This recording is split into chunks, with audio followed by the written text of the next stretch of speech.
ब्रह्मानन्दं परमसुखदं केवलं ज्ञानमूर्तिं द्वन्द्वातीतं गगनसदृशं तत्त्वमस्यादिलक्ष्यम् एकं नित्यं विमलमचलम् सर्वधी साक्षिभूतं भावातीतं त्रिगुणरहितं सद्गुरुं तं नमामि। आप सभी को नमस्कार। धर्मधारा के सत्संग श्रृंखला में मैं तनुजा ठाकुर आपका हार्दिक स्वागत करती हूँ। हमारे श्री गुरु एवं वैदिक उपासना पीठ के प्रेरणा स्रोत परात्पर गुरु परम पूज्य डॉक्टर जयंत बाळाजी आठवले एवं हमारे आराध्य देव भगवान शिव के चरणों में वंदन कर आज का सत्संग आरंभ करती हूँ। आज का विषय है शिवत्वहीन चलभाष अर्थात मोबाइल का क्यों करें सावधानी से उपयोग। आधुनिक विज्ञान शिवत्वहीन है, अतः जहां इसने मनुष्य को अनेक सुख सुविधाएं दी हैं, वहीं आज संपूर्ण विश्व इनके दुष्परिणामों से भी अत्यधिक ग्रस्त है। चलभाष अर्थात मोबाइल को आधुनिक विज्ञान की एक महत्वपूर्ण उपलब्धि मानी जाती है, क्योंकि इसके कारण भ्रमण करते समय भी कोई भी किसी से संवाद स्थापित कर सकता है। इतना ही नहीं, आज के स्मार्टफोन कहे जाने वाले इस वैज्ञानिक उपकरण को यदि अंतर्जाल अर्थात इंटरनेट से जोड़ दिया जाए तो यह एक लघु संगणक अर्थात कंप्यूटर समान कार्य करता है।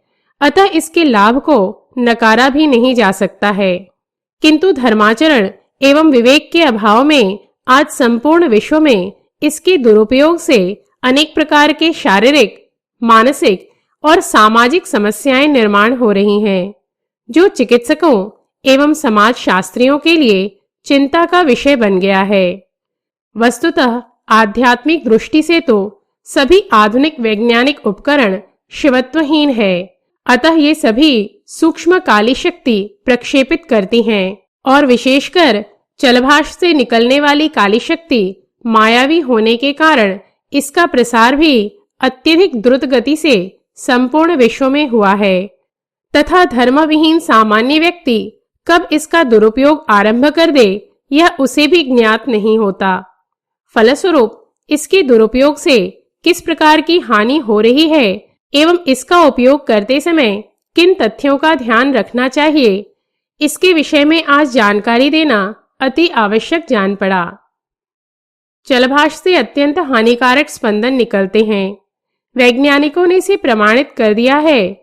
इसके विकिरण से अर्थात रेडिएशन से हमें अनेक प्रकार के शारीरिक कष्ट हो सकते हैं, जैसे निद्रा न आना, सिर में वेदना होना, सिर चकराना, स्मरण शक्ति न्यून होना, शरीर के भिन्न भागों में गांठें अर्थात ट्यूमर होना इत्यादि। इसीलिए इसके अनावश्यक उपयोग को पूर्ण रूपेण टालें। यथार्थ में वैज्ञानिक चलभाष से निकलने वाले जिन स्पंदनों को हानिकारक स्पंदन कहते हैं, इसे आध्यात्मिक भाषा में हम काली शक्ति कह सकते हैं। इन सभी वैज्ञानिक उपकरणों के आविष्कारों ने साधना नहीं की है, अतः ये सभी उपकरण शिवत्वहीन हैं। परिणाम स्वरूप सूक्ष्म जगत की बलाढ्य आसुरी शक्तियों ने समाज को धर्म से विमुख करने हेतु इसमें अपनी मायावी शक्ति का संचार किया है। इसलिए आपने अनुभव किया होगा कि ये उपकरण आपको बद्ध करती हैं एवं अत्यल्प समय में संपूर्ण विश्व में इसका प्रसार हो गया। इसके कारण वर्तमान काल में 80% व्यक्ति अपने समय का दुरुपयोग कर रहे हैं, अर्थात अनमोल मनुष्य जीवन जिसे साधना कर व्यतीत करना चाहिए, वे चलभाष के माध्यम से निरर्थक बातों के लिए व्यर्थ कर रहे हैं। यदि आपको मेरी बातों पर विश्वास नहीं होता तो अपने युवा होते संतानों को यदि आपने यह उपकरण दे दिया है तो आप अनुभव करते ही होंगे कि वे किस प्रकार अपनी पढ़ाई लिखाई छोड़कर इसमें अपना समय व्यर्थ कर रहे हैं। इसी प्रकार की स्थिति वयस्कों की भी है, अर्थात इतने भाग्य से मिला यह मनुष्य जीवन जिसका एक एक क्षण अति मूल्यवान है, उस मानव जीवन का इस माध्यम से दुरुपयोग किया जा रहा है। इस विषय को लेने का एक कारण यह भी है कि आज साधना के अभाव में इंद्रियों पर नियंत्रण कैसे साधें, यह किसी को सिखाया नहीं जाता। ना ही समय का महत्व क्या है, यह समाज के मन पर अंकित किया जाता है। परिणाम स्वरूप अधिकांश व्यक्ति इसके माध्यम से समय का दुरुपयोग कर रहे हैं, और जिन्हें समय का महत्व ज्ञात है वे भी अन्य लोगों के माध्यम से इसके दुरुपयोग से पीड़ित हैं। आज अनेक साधक मुझे इसके दुरुपयोग के कारण उनके कौटुंबिक जीवन में किस प्रकार समस्याएं निर्माण हुई हैं, यह बताते रहते हैं। एवं अनेक साधक, विशेषकर पुरुषों को मैंने इसमें अपना समय व्यर्थ करते देखा है, तथा अनेक युवा इसके दुरुपयोग करने के कारण शारीरिक और मानसिक समस्याओं से ग्रसित हो जाते हैं। इससे यह समझ में आता है कि यदि इस उपकरण का उपयोग विवेक से नहीं किया जाए तो यह कितना घातक हो सकता है। वस्तुतः जिनकी इंद्रियों पर नियंत्रण नहीं एवं अपनी ध्येय के प्रति एकनिष्ठता नहीं है, ऐसे साधकों के लिए यह साधना में एक बड़ा अवरोध बनकर सामने आया है। वाइबर, व्हाट्सएप इत्यादि अनेक निःशुल्क एप्लीकेशन ने तो जैसे लोगों को अपने मोहजाल में फंसा लिया हो।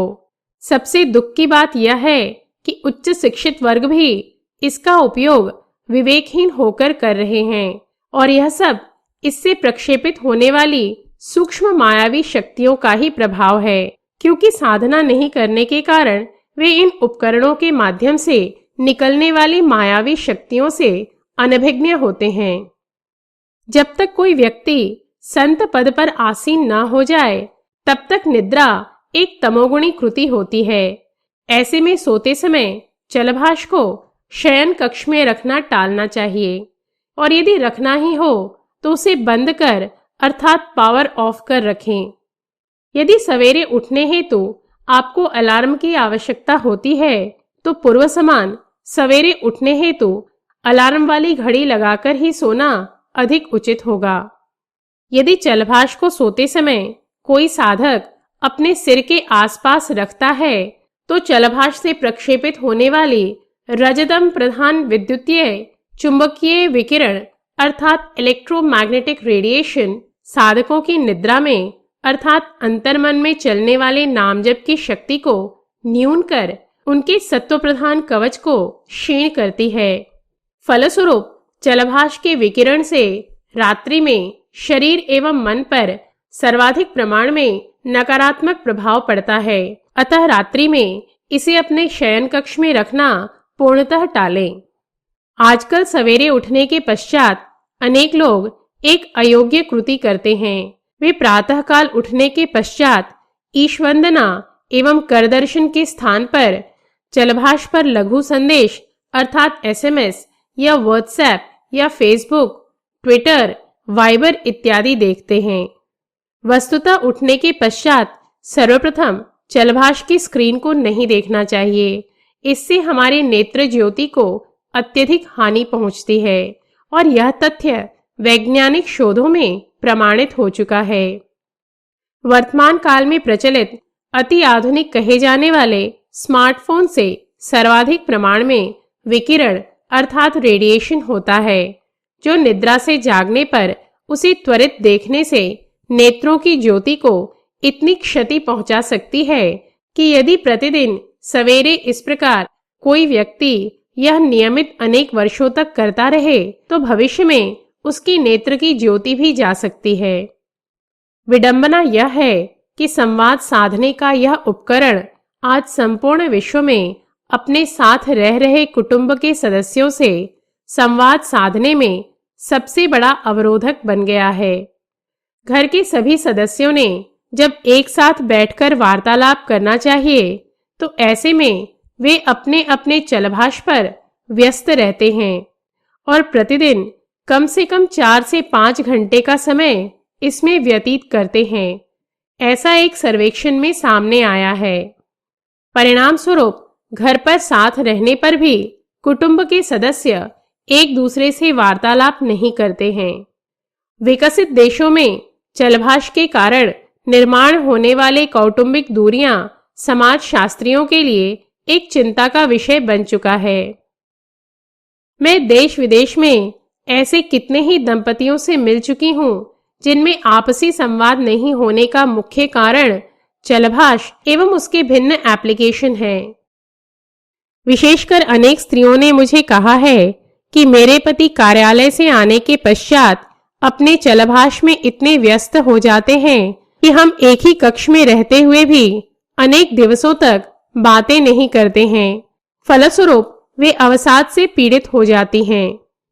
इतना ही नहीं, आज दंपतियों के मध्य संवाद के अभाव के कारण यह उपकरण संबंध विच्छेद का एक कारण बनता जा रहा है।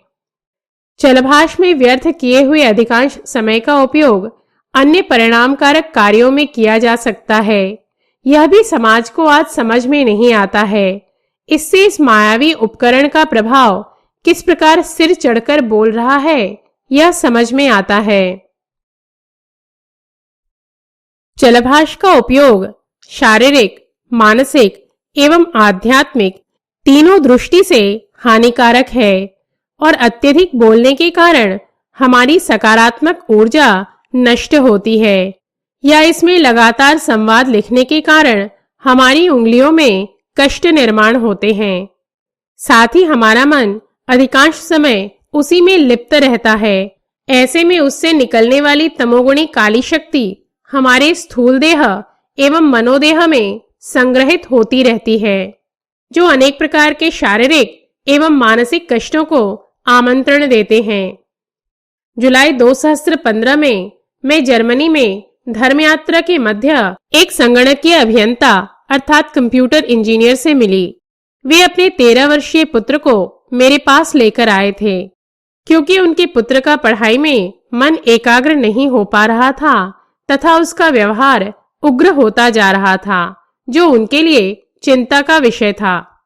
उनके पुत्र से वार्तालाप करते समय मैंने पाया कि वह असामान्य रूप से अपनी पलकें बार-बार झपका रहा था। जब मैंने इसका कारण जानना चाहा, तो उनके पिता ने कहा, जब वे सभी सो जाते हैं तो उनका पुत्र चलभाष में देर रात तक वीडियो गेम्स खेलता रहता है। यह उसी का दुष्परिणाम है। एक और हिंदुत्ववादी ने मुझे पत्र लिखकर अपनी युवा पुत्री के विषय में बताया कि वह अपने कक्ष के द्वार को बंद कर चलभाष से अनेक युवकों से बातें करती रहती है, और जब उनके माता-पिता ऐसा करने से उसे रोकते हैं तो उनकी पुत्री उन्हें आत्महत्या करने की धमकी देती है।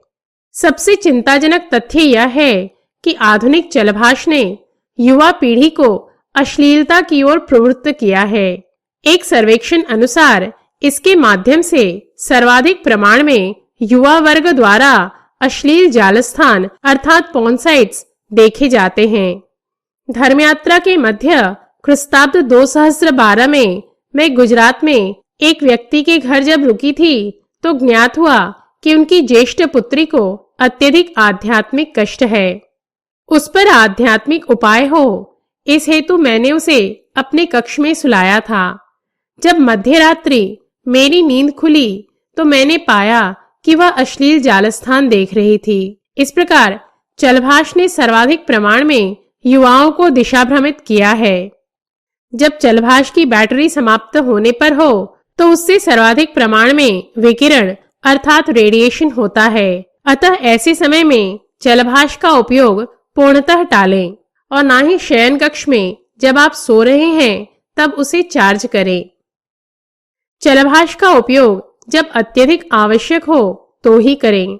ध्यान रखें, आगामी हिंदू राष्ट्र में आसुरी माया का यह प्रतिरूप नहीं के समान रहेगा। जी हाँ, उसे मात्र ऐसे व्यक्ति को देने की व्यवस्था होगी जिनका विवेक जागृत हो एवं जिन्हें इनके उपयोग की अत्यधिक आवश्यकता हो।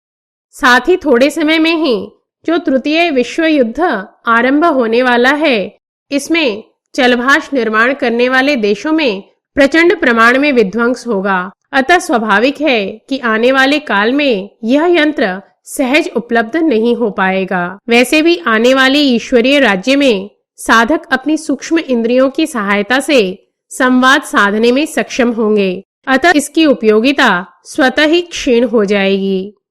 यह सत्य है कि यह उपकरण एवं इसके विविध एप्लीकेशन द्रुत गति से संवाद को प्रसारित करने की विशेष क्षमता रखती है। अतः धर्म प्रसार के लिए सभी साधक इसका उपयोग विवेकपूर्ण रीति से अवश्य करें। मात्र सवेरे उठकर इससे प्रक्षेपित होने वाली काली शक्ति से अपने रक्षण हेतु अपने आराध्य देवता से कवच मांगना ना भूलें। जिस प्रकार आसुरी शक्तियों ने आधुनिक विज्ञान के नित्य नए उपकरणों से अधर्म को प्रसारित कर मानव जीवन को क्लेशयुक्त बना दिया है, उसी प्रकार विवेक का उपयोग कर पाश्चात्य संस्कृति की इस शिवत्वहीन वैज्ञानिक उपकरण को धर्म संस्थापना के कार्य में सदुपयोग कर अपनी बुद्धिमत्ता का परिचय देकर समाज के समक्ष आदर्श प्रस्तुत करें। यही आप सभी से अपेक्षा है। आधुनिक विज्ञान एवं धर्म में उचित सामंजस्य जितना शीघ्र हम स्थापित कर पाएंगे, ईश्वरी कृपा के हम उतने ही उपयुक्त पात्र बन पाएंगे। इन्हीं शब्दों के साथ हमारे श्री गुरु परम पूज्य डॉक्टर आठवले एवं भगवान शिव के चरणों में कृतज्ञता व्यक्त कर आज का सत्संग समाप्त करती हूँ। धर्म और अध्यात्म से संबंधित धर्मधारा के सत्संग श्रृंखला में हम नए तथ्यों के साथ पुनः उपस्थित होंगे। तब तक के लिए नमस्कार। जयतु हिंदू राष्ट्र। ॐ पूर्णमदः पूर्णमिदं पूर्णात् पूर्णमुदच्यते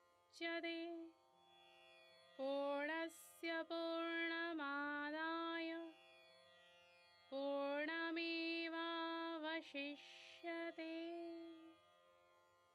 ॐ शान्तिः शान्तिः।